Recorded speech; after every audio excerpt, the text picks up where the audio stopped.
Thoth oganda pacho ka chako tiyo gi kuong kod yedhe mamero ji ka gin e kind higni 6 kod 8. Ka thoth joma madho kuong asasa gin rowere kind higni 16 nyaka 40. Ma en kaluwore gi lipot mar nono kata mar nonro minono go chal mar tiyo gi yedhe mamero ji kod kuong e pacho ka e kind higa mar 2017 nyaka 2022 mogol kod bad migawo mar Nakada.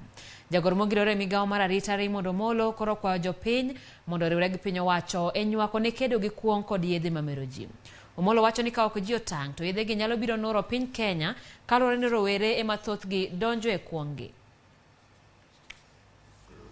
Lipot mane ogol kawuono kod bad migawo makedo gi kuong kod yedhe mamero ji Nakada nyiso ni thoth oganda ma pacho ka tiyo marach kod yedhe mamero ji.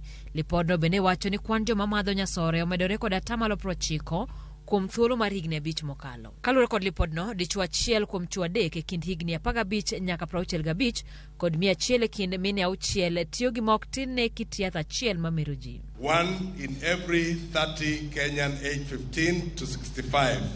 That's about 887,000 people were addicted to tobacco.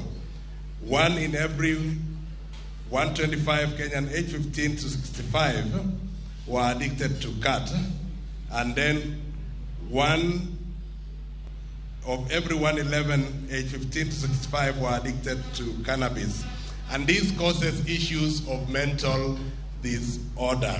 Lipod ni mar higni 5 manotime kindiga 2017 kod 2022 nyiso bende ni gwenge mag Imbo mar Kenya mani kod kwan mamalo mar oganda matiyo gi mok tin ne kit yath achiel asasa kiluwa gi kadho wadh nam chumbi kaito gwenge mag Central. But look at, for example, the issue of alcohol. Traditional alcohol in other regions of the country has been legalized and therefore it's been commercialized. See the figures. In Western, it has gone to 23%.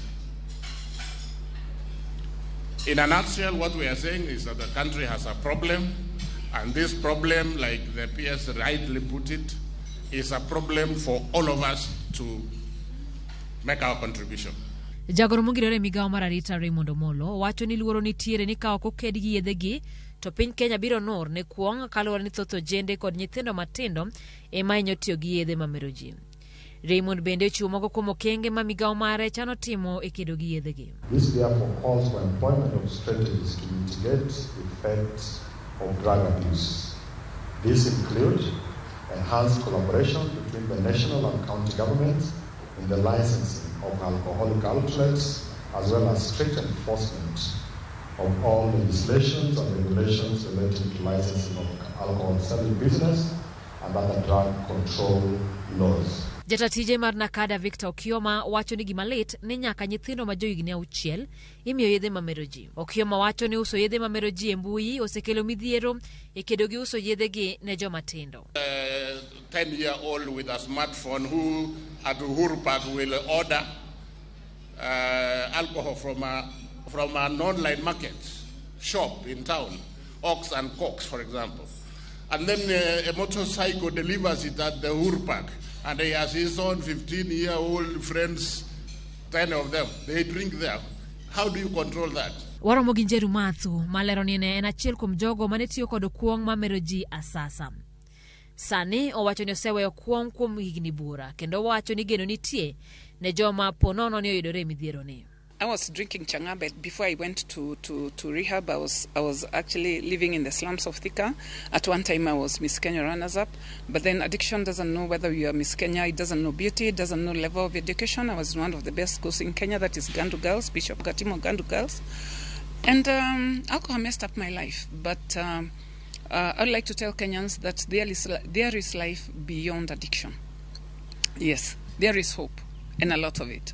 Piny owacho koro kwayo ji duto ahinya to jonyuol mondo okonye kedo gi tiyo gi yedhe mamero ji kaluwore ni ting' mar reso joma madho kuong asasa pek ma ok ginyal timo ne ji duto mani kod midhiero ni.